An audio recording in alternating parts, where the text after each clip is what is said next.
I know I am a little bit late to the party, but I finally got the opportunity to check out Transformers 1, and I would like to tell you guys exactly what I thought about the film.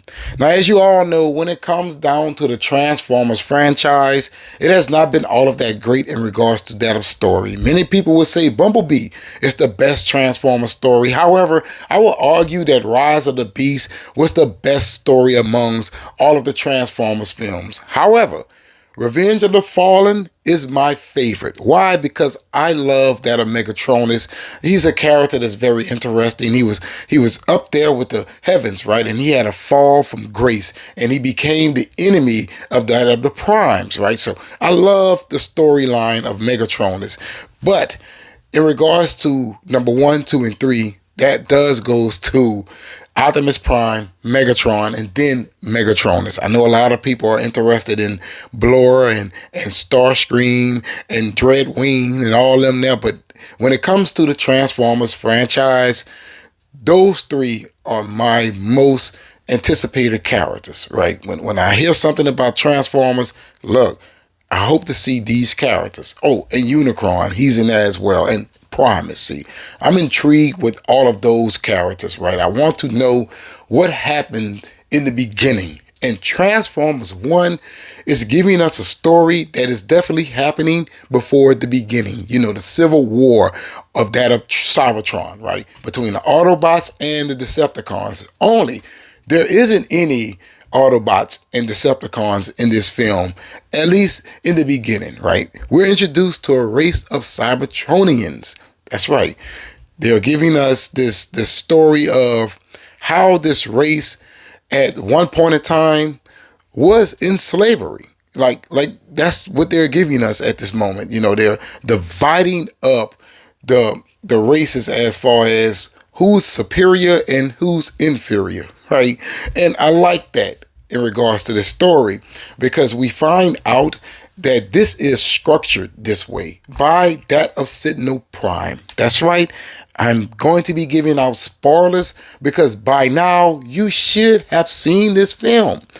Signal Prime, I said Signal. Sentinel Prime is the villain of this film. And it comes to the light that Signal, he portrayed that of the Primes. In fact, he isn't a Prime himself. Like for real. He was someone who was pretty much an apprentice of a Prime. And he portrayed them for the quintessence. Now, Orion Pax and that of Megatron. I believe Megatron is called D12 at this very moment. They are minors, right? They are part of the low class and they are getting treated horribly, right? So they look up to two beings, Sentinel and that of Megatronus.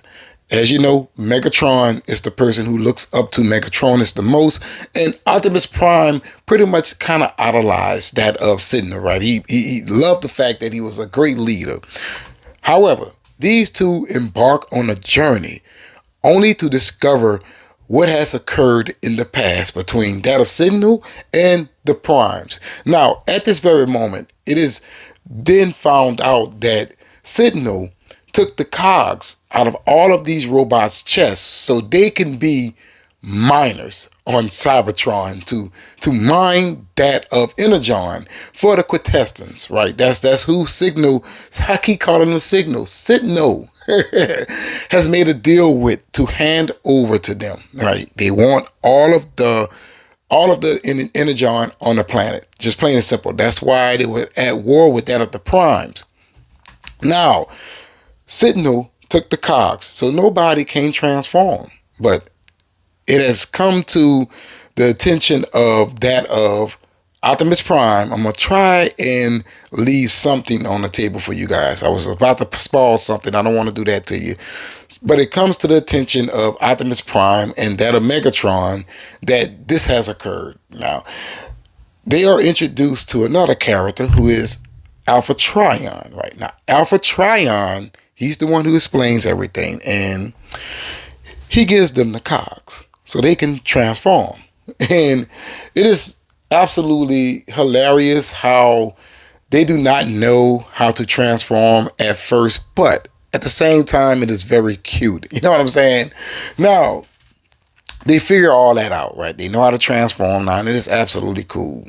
It is absolutely stunning. Yeah, I know that this is an animated film, but in regards to that of a story that would be that of a prequel to the Transformers franchise, this thing is off the chain, ladies and gentlemen. The story is there, right? The cinematography is there. The action is there. The voice acting is absolutely amazing. Now, I know I'm all over the place, but this thing made me feel good, right? They had this scene where RC, that is Scarlett Johansson, right? And her name is Alita 1 in this film. That's another thing that kind of bothered me about the film. How you have Orion Pax and Alita 1, and you got D12 and B1, 2, whatever. You know what I'm saying? But RC, she has this scene where she talks about taking charge of the whole expedition mission, and the whole time she was talking, I'm saying to myself, like, that is really good animation. They paid attention with this film, man. I swear to you, this is absolutely great. My only regret here is, why couldn't this be a live action film? Right. This is something that we have always wanted. Now, don't get me wrong. There are some things that's a little bit childish. I am getting my words twisted up. There's many things that is childish about this movie, right? But it works. Everything works.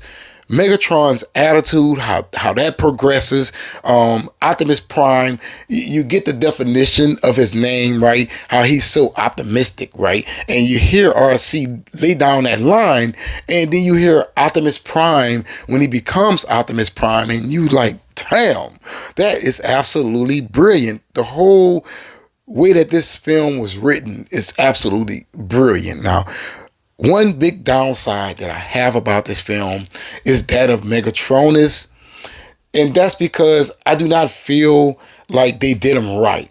He's supposed to be the first Decepticon, but we do not get that in this film. In fact, I do not believe Unicron even exists in this universe, but I'm okay with it. I'm okay with Unicron not existing, and I do have a problem with how they treated Megatronus, but I'm okay with it. It doesn't ruin the movie for me whatsoever. I would highly recommend this. If I was to grade Transformers 1, I would give it a 10 out of 10. That's right, baby. A 10 out of 10. Your boy O absolutely loves this film, and I highly recommend it. You guys should check it out because it absolutely needs some help. Right now, the film is sitting at $47 million domestically and $49 million overseas for a worldwide total of $97 million. And that is on a budget of $75 to $147. As you know, with these studios, it's most likely closer to that $147. And even if it is $75 million, it's nowhere near breaking even at this very moment. But you could do your part in regards to this perfect story of the Transformers, right? You can go, you can support it when it comes out on streaming. Subscribe to whatever platform to check it out, or when it comes to VOD, go ahead on and rent it, man, because this is absolutely amazing. Easily. It's in the running for the best Transformer story of all time. Like, for real. Even over that of Rise of the Beast for me. And maybe it would be that for people who loves that of Bumblebee as well. But don't get me wrong, I love this film, but Revenge of the Fallen will always be my favorite Transformers film. As I told you before, I just love that Megatron just makes an appearance in there, and not to mention, I love the Fallen design. But this film is absolutely amazing. You guys should check it out. Bring your kids, bring your wife, bring your nieces, bring your nephews, because I am certain that they will enjoy this one. I'm your boy O. Hopefully you have watched this video all the way to the end, help you pull out that algorithm. And if you're not subscribed, please be sure to do so. I'm trying to reach that magical number 10,000 subscribers, so I'll be highly appreciative. You will help me cross over that threshold by hitting that subscribe button. And if y'all gonna hit that subscribe button, make sure you hit that notification bell, because YouTube absolutely sucks at notifying subscribers that content creators has uploaded videos to their platform. And don't forget to hit that like button to help me out that algorithm, baby. But if you have seen Transformers 1, tell me what you thought about it in the comments below. And also, do you agree with me when I say that this is easily amongst the best Transformers story of all time? And always remember, let the bon temps roulette. That means let the good times roll. But let me know in the comments below.